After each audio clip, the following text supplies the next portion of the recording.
Hello, Joe here from Infiniti of Tacoma. Today I'm going to tell you about this lovely 2018 Infiniti Q50 Lux Hybrid all-wheel drive. A very rare version of the Q50. In 2018 we might have sold maybe one or two hybrid Q50s a year. Back in 2014 when the hybrid Q50 first came out, it was our performance version of the Q50.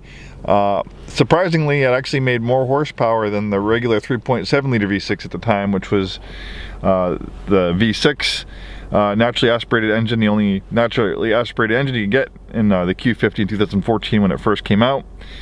The hybrid is a direct response hybrid system. It was developed with, at the time, Infiniti's Formula One driver, Sebastian Vettel. It has a combined output of 360 horsepower, so I always kind of call the Q50 hybrid the poor man's red sport. And that's kind of one of the reasons why by 2018 we weren't selling as many hybrids, because when the Red Sport 400 came out in 2016 with 400 horsepower, that was kind of the hot Q50 to have.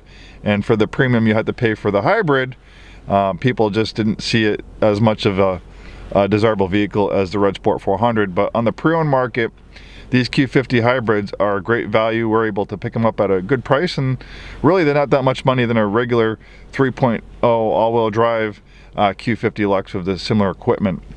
And with 360 horsepower, it is very quick, and it's also very fuel efficient as well. 26 highway, 30 city, combined fuel economy of 28 miles per gallon. Pretty good for a vehicle pumping out 360 horsepower. And you have to understand, this is not a hybrid like a Prius. It's not designed to make maximum gas mileage. It's not designed to get 50 miles per gallon, but the hybrid system is kind of like an electronic turbocharger. So the whole idea is it's supposed to give you kind of like V6 or V8 type performance of four-cylinder like gas mileage, and it certainly does, getting 30 miles per gallon on the highway. It's a great system, and with a 60 horsepower electric traction motor, it actually has enough power for it to travel at speeds of up to 60 miles an hour just under hybrid, just under electric power alone, and with a lithium-ion battery pack up to a mile. That might not seem like a lot to some people, but you have to understand there's a difference between a regular hybrid and a plug-in hybrid. A plug-in hybrid has a bigger battery, and usually they can go 20 or 30 miles before the gas engine and hybrid system kicks in. This is a regular hybrid, just like a regular hybrid Prius or some other vehicles, where it doesn't need to run for long periods of time under electric power to receive the benefits of improved gas mileage. Just the ability for the engine to shut off in stop and go traffic, or when the vehicle's at a complete stop if it's idling, or just the ability to recapture that energy with regenerative braking. So when you actually brake this vehicle, it will charge the batteries. It will run the electric motor in reverse, so not only will you get longer life out of your brakes with the regenerative braking, but that also helps recapture a lot of that energy that you'd lose when you're braking, and it puts it back in the battery. So things like that allow this vehicle to really get good gas mileage and amazing performance. So Q50 hybrid pretty much only came two ways in 2018, either rear-wheel drive or all-wheel drive. This is the all-wheel drive version, and they come pretty much loaded with all the available equipment. It doesn't have the sport package or a fancy digital dynamic suspension, but all the other features and technology comes standard with the Q50 hybrid in 2018. Has the upgraded 19-inch wheels, which you'd find on the sport version of the Q50. Upgraded leather interior versus leatherette. Wood interior trim.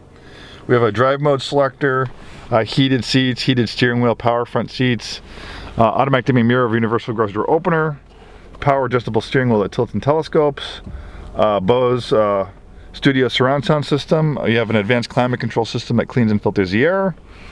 You have all the safety features. You have predictive forward collision warning. And the predictive forward collision warning can't not only just sees what's happening to the vehicle in front of you, but it can actually see what's happening in front of the vehicle that's in front of you. So it can react and hit the brakes before you even know trouble's on the way. You have lane keep assist, blind spot warning, blind spot intervention, so it'll steer you back in your lane. Lane departure warning, lane departure prevention. It has lane keep assist, so it'll make small steering corrections to keep you in your lane. And it's not an autonomous driving system, but for example, I was taking this for a drive on the highway, and with the driver's assistance features set, I had the adaptive cruise control on, the lane keep assist. I'm paying attention, I'm ready to intervene, but I'm just cruising along the highway. The adaptive cruise control is going with the pace of traffic, and the lane keep assist is keeping it centered in its lane. So with gentle bends on the highway, it actually can steer with those gentle bends. It can't take like hairpin corners, so that really does a great job of battling driver fatigue. Then we have the direct adaptive steering system. That was a pioneering technology. In 2014, Infiniti, I think, still is the only manufacturer that offers direct adaptive steering in some of their vehicles, the Q50, Q60, and the new QX50. So the direct adaptive steering, there's no mechanical connection to the front wheels. It's all handled by electric motors and computers. There's a lot of benefits to that. Eventually they want to do away with the steering column completely, and it will really help in the future when we have autonomous driving and things like that.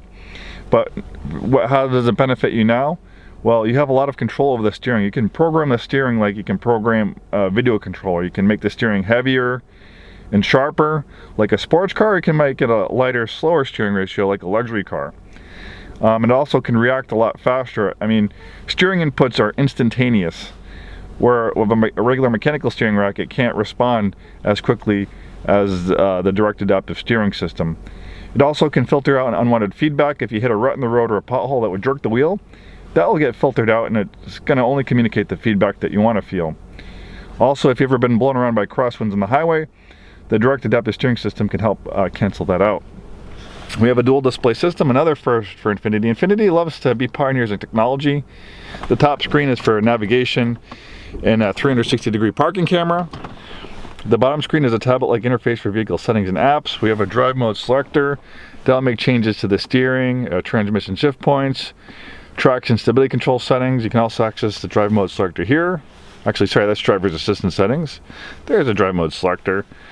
And you can see here you can program the steering. It really, sometimes it takes a little bit of time to get used to the direct adaptive steering, but I can tell you, people who've owned these vehicles, I've talked to a lot of owners. I've been with Infiniti 16 years.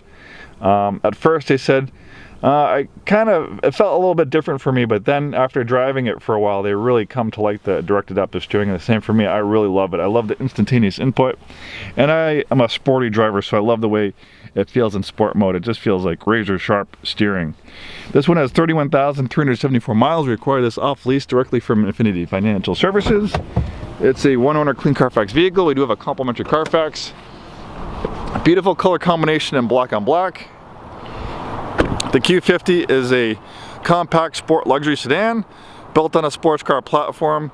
The Q60 is built on the same platform, the G35, G37, the 350Z, 370Z, all built on this advanced front midship platform. The reason why they call it the advanced front midship platform is they take the engine and they place it as far back behind the front axle as possible, so their center of gravity is towards the middle of the vehicle. It is a rear-wheel drive based sports car platform with intelligent all-wheel drive optional. This of course has the intelligent all-wheel drive system. The all-wheel drive system is racing inspired. We first saw it on the Skyline GTR, or early version of that. Infiniti has been using this all-wheel drive system for a very long time. We first saw it on Infiniti products in the early 2000s on the G35X, the FX35. It not only improves your performance, but not only improves your traction, but it'll also improve your performance. You get in the power a little bit earlier in corners, and it will kind of slingshot you through those corners. Really amazing all-wheel drive system. It has an electromagnetic differential, so it can activate the all-wheel drive system very fast. It sends electricity to that electromagnetic differential that activates the all-wheel drive system. So in a matter of milliseconds, almost instantly, it can send up to 50% of the vehicle's power to the front wheels. It has microprocessors. It has a brain that's always monitoring driving conditions, so it can really send that power very quickly to the front wheels. I recently did a video of me driving a Q50 Red Sport with this all-wheel drive system in some recent snow we had, and the thing was just unbelievable. I put it in snow mode and the thing would just take right off, no wheel spin. It was really a great driving vehicle in the snow. And if you want an all-season sport luxury sedan, the Q50 with the intelligent all-wheel drive is definitely one to consider. The trunk-mounted spoiler. The lithium ion battery pack lives between the trunk and the rear seats. You have to put it someplace, so you do have to give up a little trunk space for the hybrid battery pack, but since they use lithium ion batteries, it takes up a lot less space than some of the other options for batteries like nickel hydrate batteries, which take up more space. Those are a little bit more common in like the older Priuses and stuff like that. The lithium ion battery pack was pretty groundbreaking technology in the day when they first came out with this hybrid system. And it's a very reliable hybrid system. They've been making this hybrid system since 2011. We first saw it on the M35H.